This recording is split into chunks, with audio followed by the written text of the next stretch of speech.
Voltamos, ouvintes que estão participando da nossa entrevista de hoje, entrevistada a pedagoga Patrícia Tomaschini, através do telefone 35720760, 99808-0819. Depois nós vamos entrevistar na segunda hora um jurado. Você não sabe qual é a função do jurado, do tribunal do júri, vocês vão ter oportunidade aqui de saber qual é a atividade que qualquer cidadão pode ser juiz, né? Não é só aqueles que são concursados, não, ou aqueles que entram pela janela do quinto, mas também aqueles que são convidados para exercer esse munus importantíssimo que é ser jurado do tribunal do júri.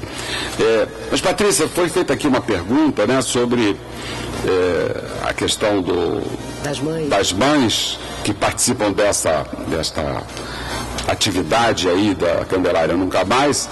E depois nós vamos entrar também num outro tema em que você é especialista, que é essa questão da intolerância religiosa, né? Que você também tem uma atividade muito forte. Então, o movimento Candelária, como eu disse, a gente pensou que fosse diminuir. Infelizmente, ele só cresce e aí ele foi engordando, digamos, com essas outras chacinas todas. Então, as mães de Acari, tem as chacinas em Manguinhos, na Baixada Fluminense. E aí, né? Tem Vigário Geral. Tem Vigário Geral. E todo dia estão matando crianças. Todo dia. A política de insegurança pública tem assassinado crianças. Quer dizer, a política do Herodes, né? Matam crianças assim como se matam moscas. E a gente fica, às vezes, sensibilizado com a morte do menino sírio, que é um outro tipo de drama, mas nós estamos vendo isso aqui na nossa cara, né? Então, tantas crianças estão tombando. O Christian, né? Agora. Christian, de 13 anos, né? Você toca, desculpa, Patrícia, te interromper a sua resposta. O Ciro toca numa questão que me toca. A morte daquele menino, eu sou de descendência, de ascendência síria, o meu bisavô vem da Síria, no final do século XIX, no momento de desmantelamento do Império Turco-Otomano. E os cristãos, sobretudo os cristãos maronitas, são trazidos pela igreja porque eles seriam massacrados ali naquele momento. Então é muito interessante isso. O meu bisavô, um homem pobre, veio mascatear, né, na estrada de ferro Leopoldina até se estabelecer lá no fim da estrada de ferro, né, em Carangola. E de lá ficou a família. Agora, o que nós temos, naquele momento vieram pobres, né, pessoas muito pobres, para substituir a mão de obra escrava, né, que tinha sido abolida no Brasil. Hoje na Síria, as pessoas que estão saindo de lá são pessoas ricas, né?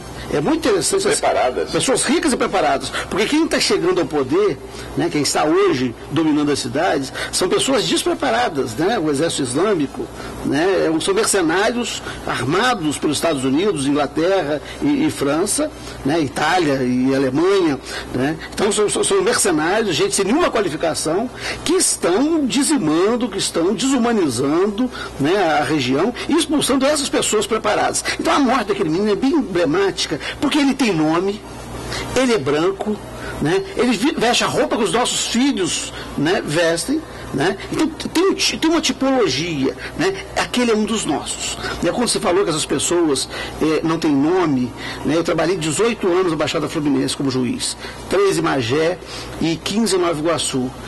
A barbárie que se pratica contra os pobres hoje na Baixada Fluminense é a que se praticou contra os pobres ao longo da história do Brasil, né? E as pessoas fazem acordos, né? Os políticos fazem acordos eleitorais de não tocar no assunto, porque as pessoas estão morrendo, são pessoas pobres, né? É bem emblemático isso que você coloca, de que as pessoas não têm nome. Silvio Augusto, nosso repórter em campo, está aqui na linha 2 para fazer uma pergunta aqui à nossa entrevistada. Bom dia, Silvio Augusto. Muita chuva aí do outro lado da Bahia? Tudo bem, doutor Ciro? Tudo ótimo. Muita chuva aí do outro lado da Bahia, Silvio? Eu estou do outro lado da Bahia, quase chegando em Santa Cruz. E na linha telefônica comigo está um dos coronéis da Patrulha Aérea Civil, senhor Arthur Araújo. Ele gostaria de fazer uma pergunta, já que a pauta é direitos humanos. É isso, doutor Ciro? Muito obrigado aí, coronel, pela sua participação. Faça a pergunta aí, Silvio. Faça a pergunta, coronel Arthur, por gentileza. Eu gostaria de saber o que os direitos humanos têm feito em prol dos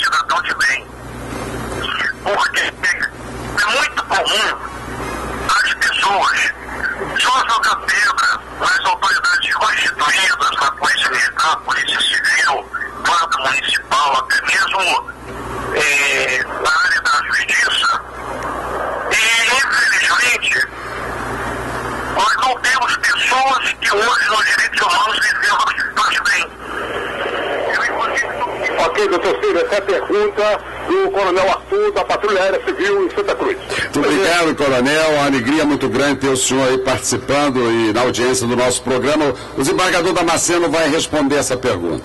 Coronel, bom dia, muito obrigado pela audiência. É muito bom saber que nós não nos comunicamos apenas internamente, né, que há também pessoas da área de segurança nos ouvindo, né, quem saiba a gente consiga sensibilizar, né, para construir uma cidade, uma sociedade mais humana.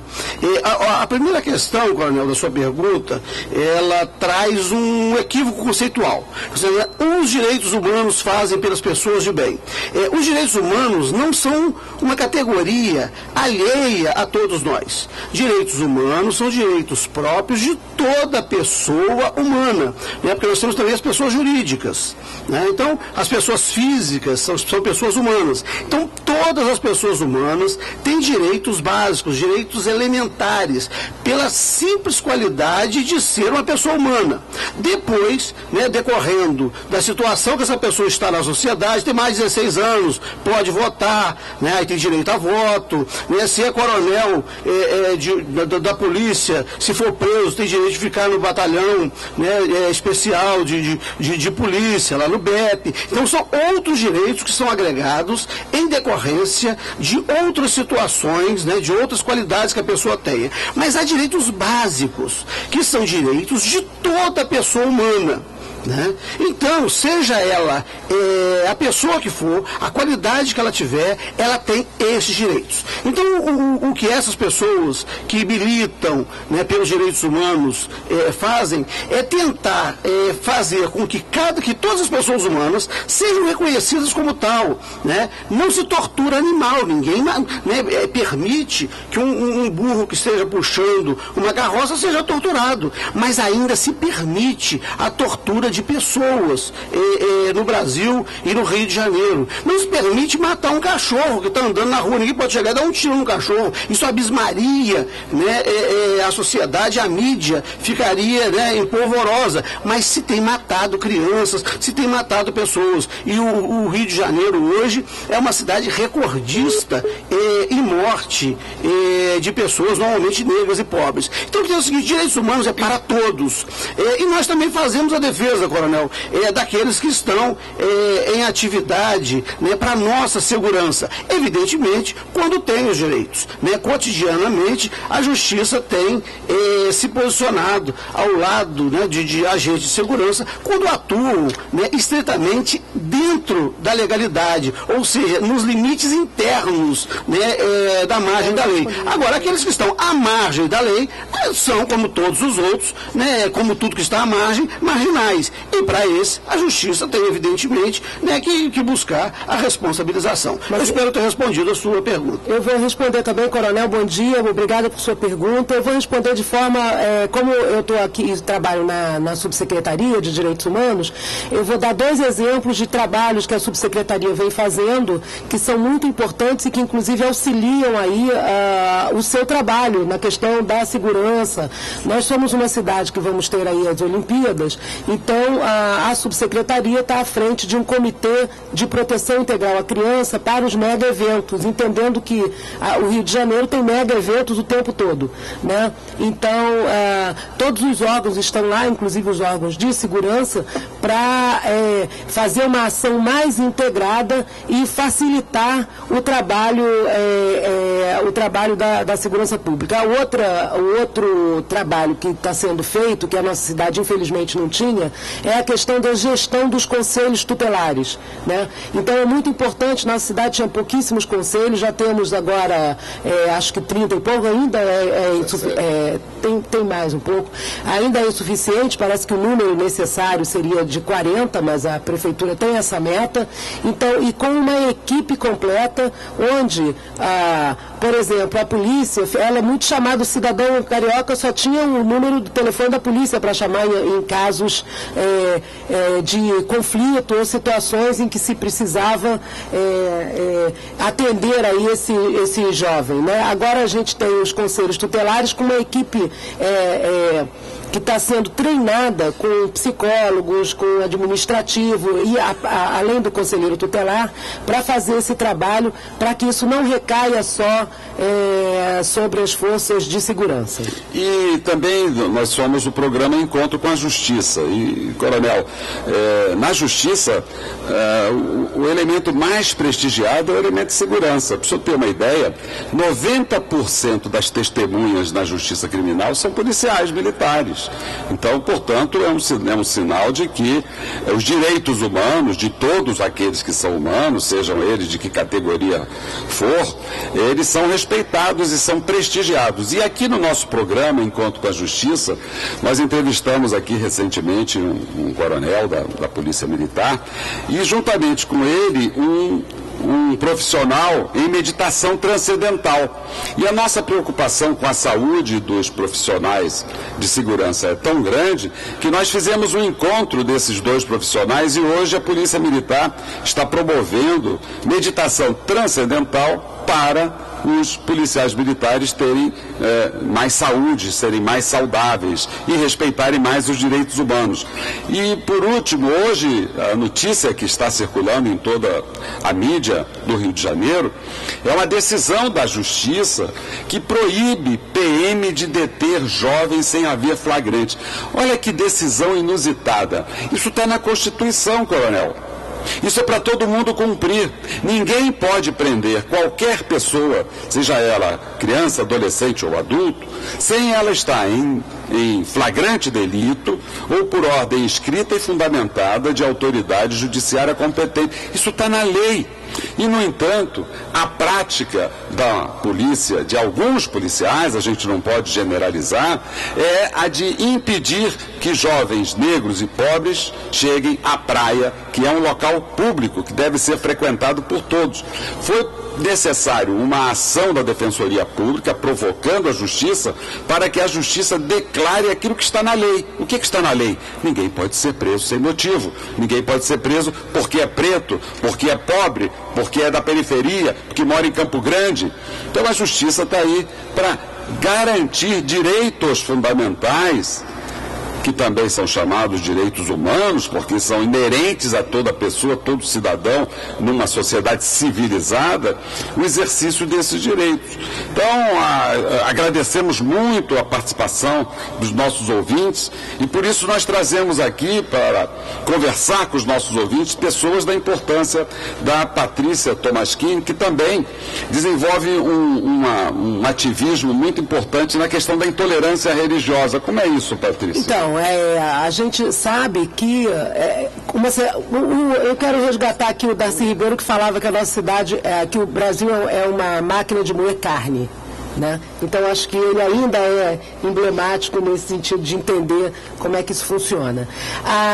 O nosso país ele é de base católica, foi católico durante muito tempo e outras religiões lá no início da República eram consideradas inclusive ilegais, né? Como as religiões de matrizes africanas, candomblé e umbanda, e sempre houve uma tensão e quase não reconhecimento dessas religiões enquanto religiões importantes, né?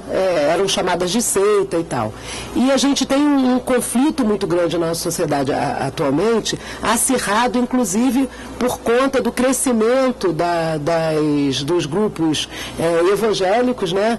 E alguns deles equivocadamente pegaram esse entendimento, que já foi até da sociologia, né, com aquela divisão das grandes religiões, e aplicaram diretamente as religiões de matriz africana, não entendendo que são religiões que têm uma prática oral, né, de história oral que é passada, né, por contação de histórias e não em livros escritos. Teve inclusive um juiz que disse que não era religião porque não tinha nada escrito.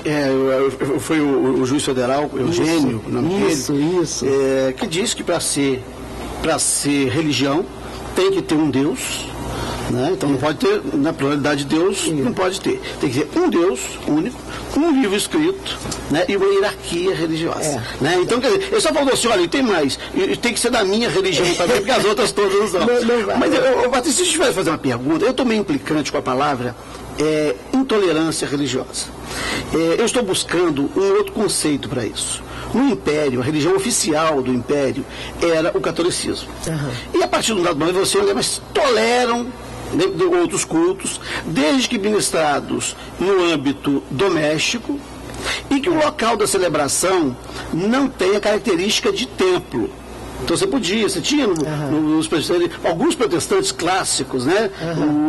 Os ingleses no Brasil praticavam o protestantismo, né? O anglicano, mas dentro de casa. Não podia construir templo, nem fazê-lo na rua.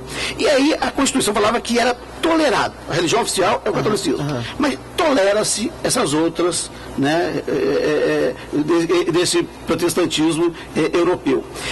Naquele contexto era tolerância. Você tinha o oficial e o tolerado. No atual momento, essa palavra ela acaba trazendo em si também esse preconceito. A gente vai tolerar, o candomblé a gente vai tolerar. Eu estou tentando encontrar uma palavra, e esse é o convite que eu te faço, fazer esse convite aqui também aos ouvintes, Ciro, a você também, para a gente pensar uma outra palavra que substitua essa palavra. Talvez uma convivência religiosa,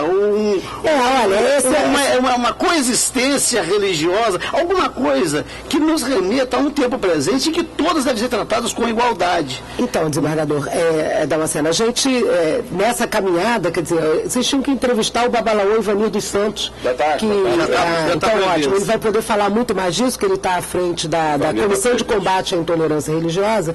Esse termo intolerância, ele surge assim mesmo. Tem várias passagens. O senhor estava dizendo que sírio, eu sou judia, né? Então, houve uma grande expulsão dos judeus do Egito e dos países árabes, tanto que não se tem mais, né, judeus lá. Em 1954, 850 mil judeus foram expulsos e uma parte deles veio para o Brasil, né?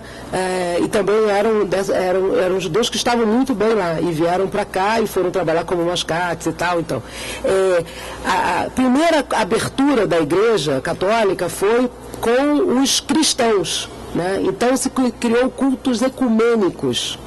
Né? Por isso que a palavra ecumênica, ela não inclui outras religiões, não inclui os judeus, não inclui os candombecistas, não inclui ninguém. Aí depois começou a se falar em interreligioso, porque eram as religiões de base cristãs e as outras religiões. E aí a tolerar, porque a ideia inicial era isso mesmo. E começou a se falar da intolerância. Hoje nós evoluímos para a palavra, por exemplo, dia 20 de setembro, todos convocados para a 8ª caminhada, que era contra a intolerância religiosa, mas agora a 8ª caminhada pela liberdade religiosa. Sim. Então, essa foi uma forma que a gente encontrou, né? Mas ainda não temos uma outra palavra que, por exemplo, quando apedrejaram a menina Kailane, foi um ato de intolerância. Sim. Né? Então a gente está falando da coisa em si. Sim. Né? Quando a gente debate da discriminação religiosa em si. Agora, esse ano, vamos fazer 50 anos da Nostra Aetate, que é a Igreja Católica reconhecendo, há 50 anos atrás, que ela praticava antissemitismo, ou seja, o preconceito contra os judeus, no culto da Páscoa. Então, o Papa, há 50 anos atrás, fez uma encíclica papal chamada Nostra Aetate, que significa nossa idade, que era uma nova era da Igreja Católica, em que ela não produzia antissemitismo. E tivemos aqui, no dia 3 de setembro, a presença do cardeal Kurt Koch, que veio do Vaticano, para falar que a Igreja Católica não deveria odiar os judeus, muito ao contrário. Muito obrigado. Vamos fazer um pequeno intervalo e voltamos hoje entrevistando a Patrícia Tomaschini.